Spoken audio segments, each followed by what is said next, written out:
चक्कर ला चलाए कर देखे मैं उपाय मोर लेनी पटे भौजी तोर बहिनी ओझा पंडा घरे जाए मोनी दवा लखवाए तबो नी पटे भौजी तोर बहिनी भौजी तोर बहिनी भौजी तोर बहिनी तू हर चक्कर में नहीं आए देख ली हो जी पटाए मेरी स्मार्ट हवे मोर बहिनी टक्का पीछू पड़िन है लेकिन सकर तो नहीं आए बड़ी स्मार्ट हवे मोर बहिनी जबर स्मार्ट हवे मोर बहिनी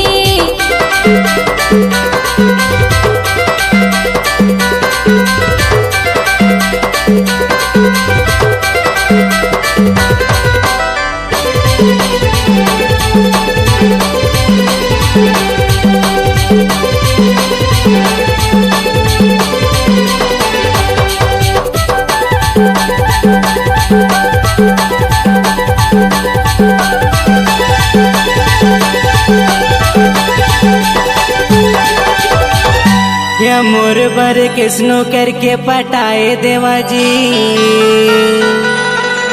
और शादी करूं भौजी भिड़ाए देवा जी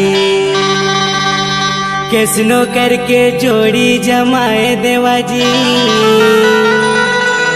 और बिहा करूं भौजी भिड़ाए देवा जी लहाए देवाजी भिड़ाए देवाजी पटाए देवाजी तू हर देवर हाओ मैं नहीं लागो कोई पराए मोर लेनी पटे भौजी तोर बहिनी ओझा पंडा घरे जाए मोही दवा लखवाए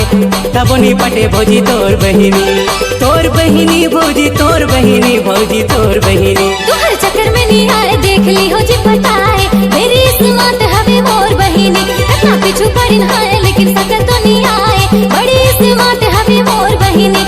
जबर स्मार्ट हवे मोर बहिनी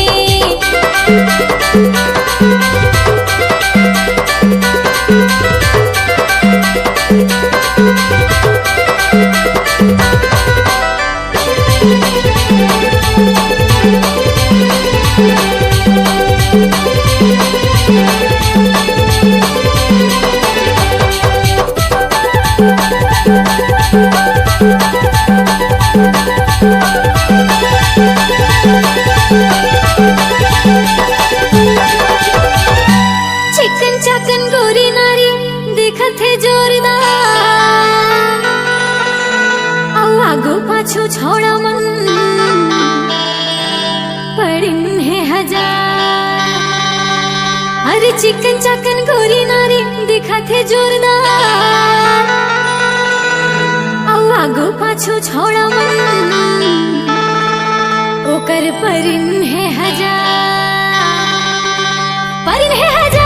रुपया पैसा दार जे मुंशी ठेकेदार ककरो झाका में नहीं आए करे सबके आए भाई मेरी स्मार्ट हवे मोर बहिनी टक्का पीछू पड़िन है लेकिन सकर तो नहीं आए जबर स्मार्ट हवे मोर बहिनी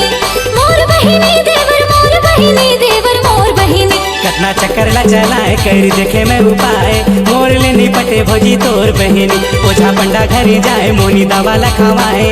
तबो नी पटे भौजी तोर बहिनी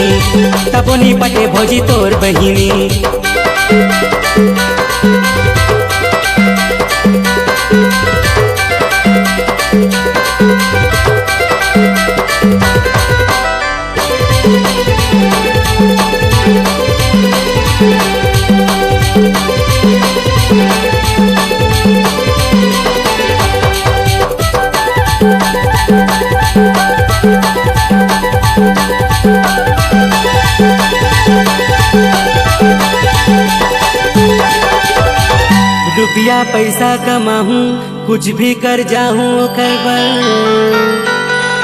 रानी बना के रखूँ मैं अकेला जीवन भर रुपया पैसा कमाऊँ कुछ भी कर जाऊँ ओकर बर रानी बना के रखूँ मैं अकेला जीवन भर ओकेला जीवन भर तोर बहिनी पर भौजी अब तो दया कर तू हर बहिन ला पटाए देवा तू मन समझाए मोर लेनी पटे भौजी तोर बहिनी ओझा पंडा घरे जाए मोनी दवा लखवाए तबो नी पटे भौजी तोर बहिनी भौजी तोर बहिनी भौजी तोर बहिनी तू हर चक्कर में नहीं आए, देख ली हो जी पटाए, बड़ी स्मार्ट हवे मोर बहिनी, कतना पीछू पड़िन है लेकिन सकत तो नहीं आए, जबर स्मार्ट हवे मोर बहिनी।